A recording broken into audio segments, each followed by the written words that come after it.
Thanks. Yeah, thank you, Tushar, and good morning to you all. So I will go through the two sets of information now. One is on priority setting. How did we identify questions for this round, second round of research grants, and also the specific administrative requirements with regard to the proposal, RFP. Next slide, please. So this round, which is a round 2 of IHSC research grants, we have done an elaborate and very detailed exercise to come to these topics which are now being floated as RFPs. The slide shows the process which was for 12 questions. So the team at IHSC International and our secretariat, we did an elaborate, detailed search of identification of research questions based on the available literature through a large dedicated search through PubMed and existing lists of databases, and around 150 specific research were identified from that review. And those questions were screened again by the internal team, and then 60 questions were identified based on each building blocks, that is 10 per each building blocks of health system.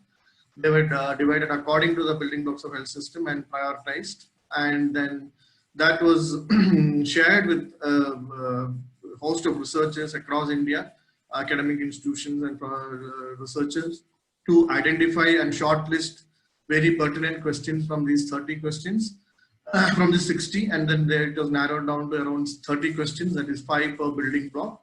And to also understand the evidence base or the need from the policymaker perspective, it was also shared with policymakers across the country, the people who work at the Department of Health, National Health Agency, National Health Mission, and with the various health departments.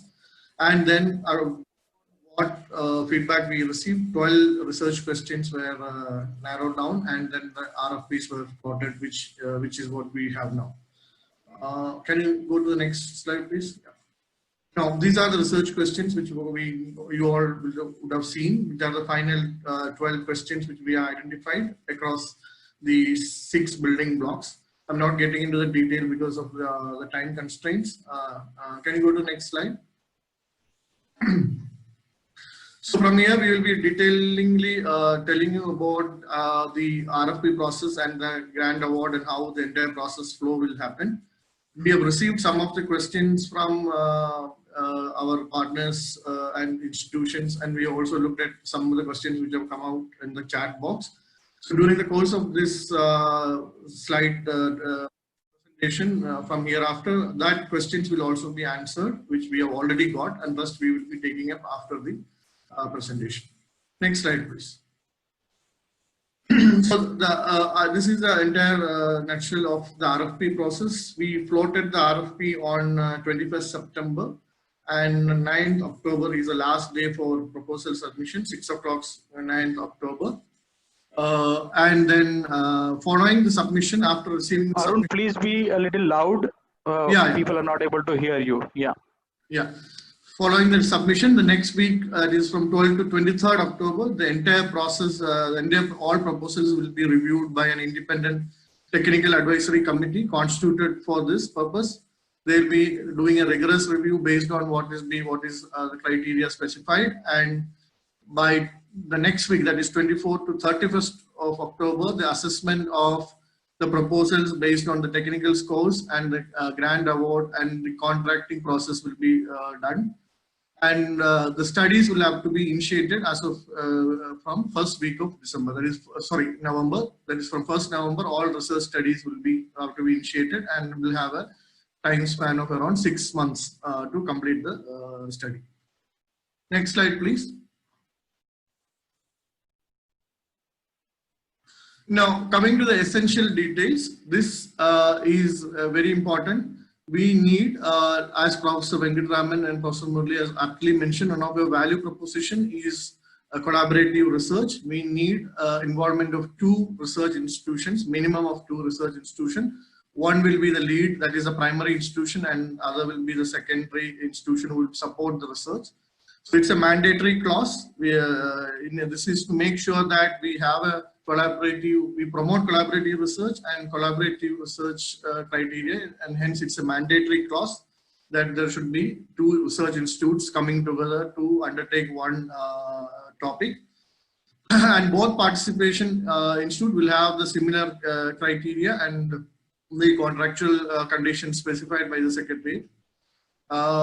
We had, in order to bring in more researchers and give opportunity to more researchers, the principal investigators or co-PAs of the first round, where we had 5 research proposals, they are not eligible to apply, but they are encouraged, they can be volunteer as mentors to any institute which is coming up in the second round.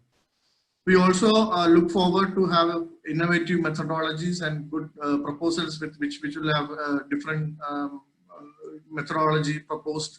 They will have a higher weightage with while going through the review of the proposals. Now, some of the criteria, some of the queries which have come up to us is about the number of, is it mandatory that we should have 2 institutions? Yes, it's mandatory that we should have 2 institutions. And the institutions can bid not only for one project, it can bid for multiple projects, but it is limited to 2.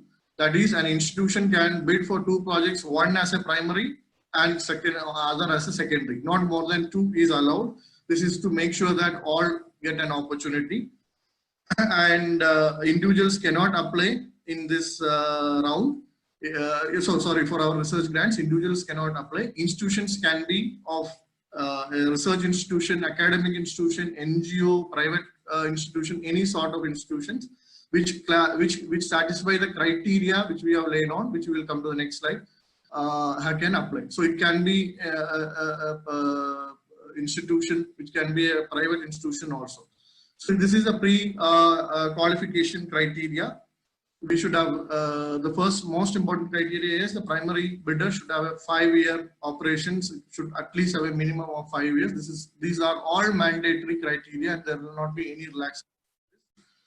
So if the primary bidder will have 5 years of experience, and you can submit any document, that is legal incorporation document, MOA or trust or society registration or certificate, PAN card. These are the other documents which are there on the other side, which is required. And secondly, they should have a relevant experience in this domain, in the domain of health sector research. They should have done they should have experience in undertaking projects.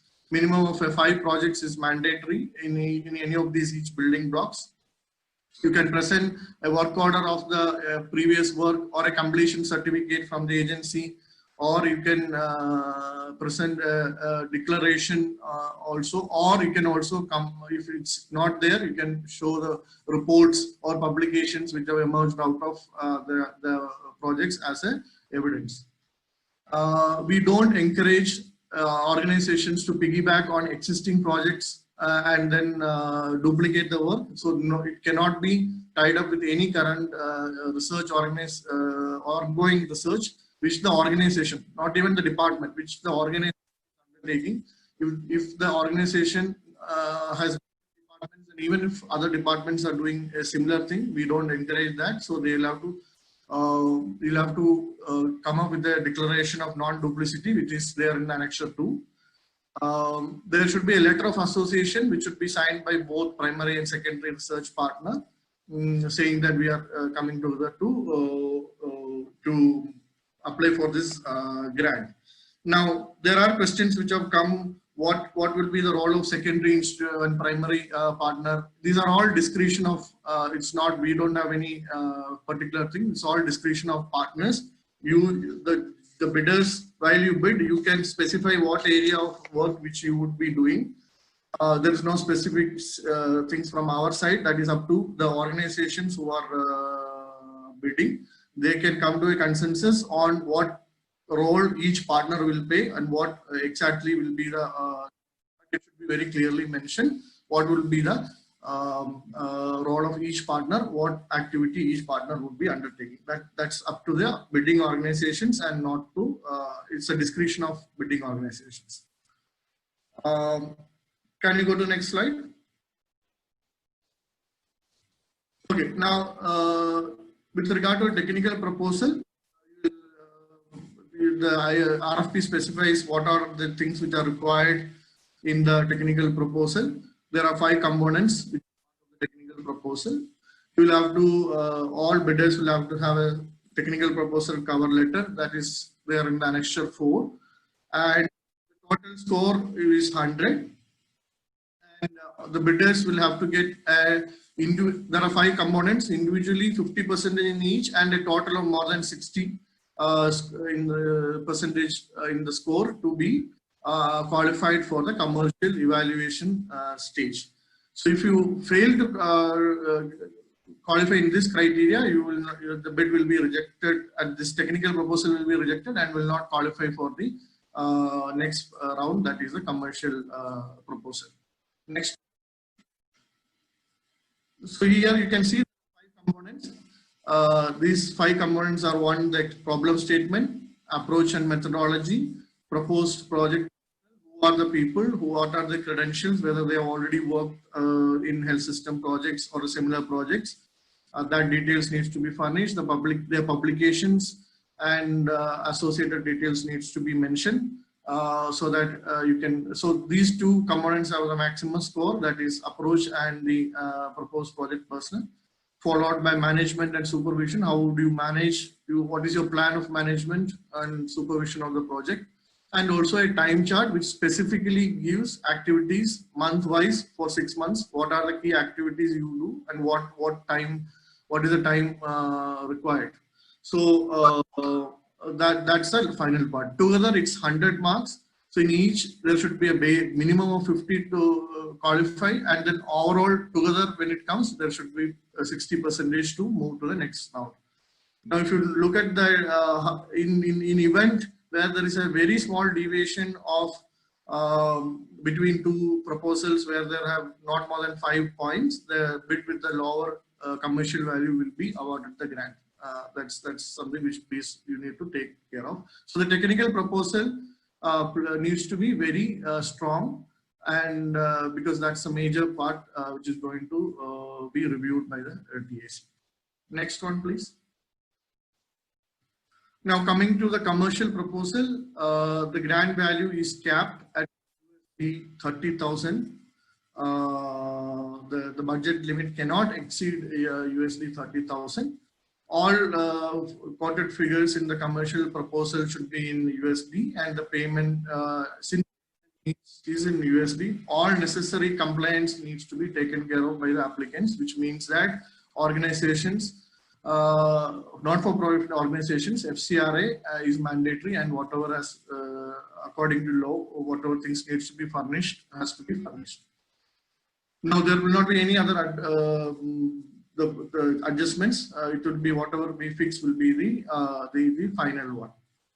There will not be any provision for the capital expenditure. You cannot make any separate budget. You can give line item budget, for example, like specifying on the item heads like personnel costs, travel costs, communication. All these details can be proposed in the commercial proposal. All the details can be given, subheads can be given, and the total can also be shared. The commercial proposal should list out the item-based cost, and it has to be tabulated, which is prescribed in the RFP, and the payment will and the contract and payment will be clearly based on deliverables, which will be agreed upon. Now here also we had some which had come through earlier. That was one on whether how would you distribute between 2 partners. This is also the call of the 2 consortiums who are 2 partners who are coming together. It is up to you. How would you divide the budget? What will be the share of each in the budget? Depends on the activity of what you have proposed in the technical proposal. So we will not have any, we don't have any specific thing on how you will be dividing the budget. It's solely based on the activities, and then it's inclusive of all taxes, if you even inclusive of GST, goods and service tax, if we have to pay that. Come to the next slide, please.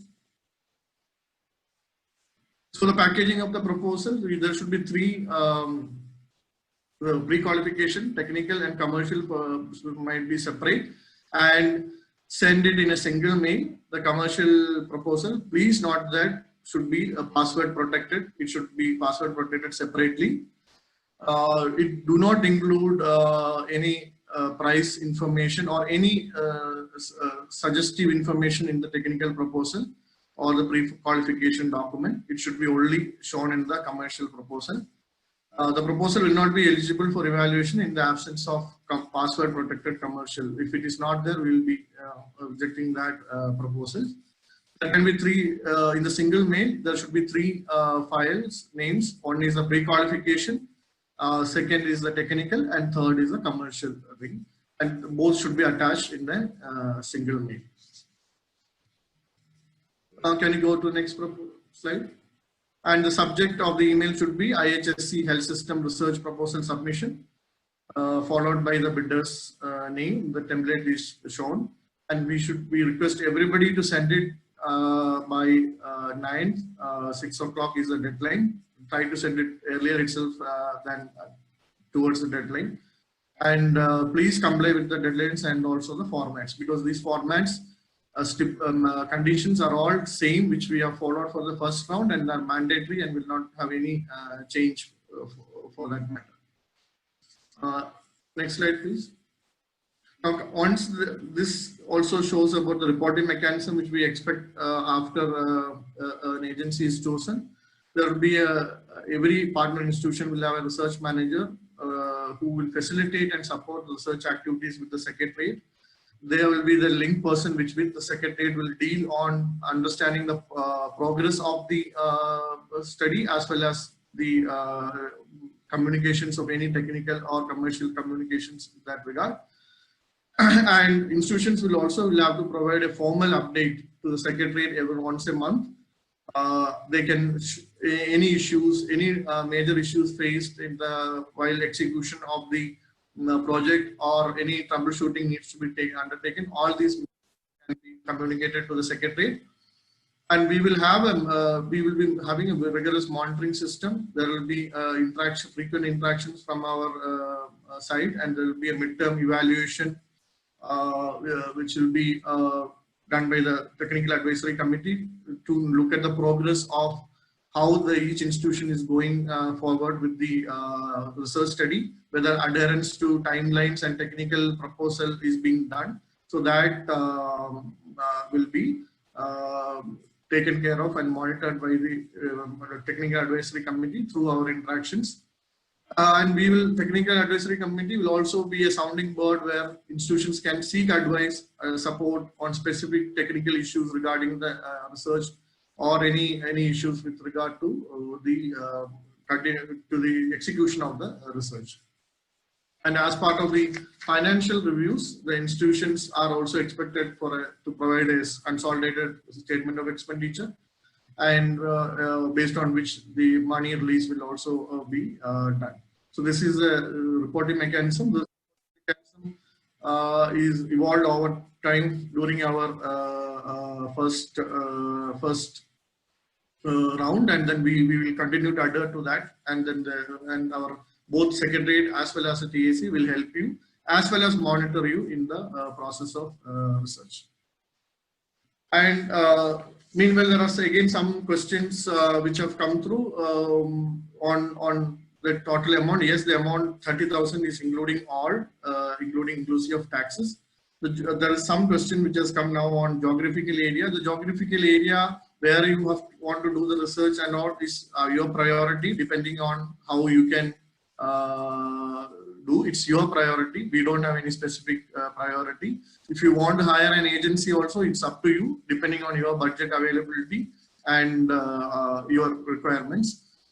So all these things, discretion, the partner institutions have. They can decide what will be the geographical area where you want to do the study, whether you want to hire an agency to do data collection. All these are part of your discretion, but they will not be considered as a partner agency. They will be, we will not consider them as a partner agency. Next slide. Yeah, thank you so much. And we will now take up the rest of the questions. Over to you, Tushar.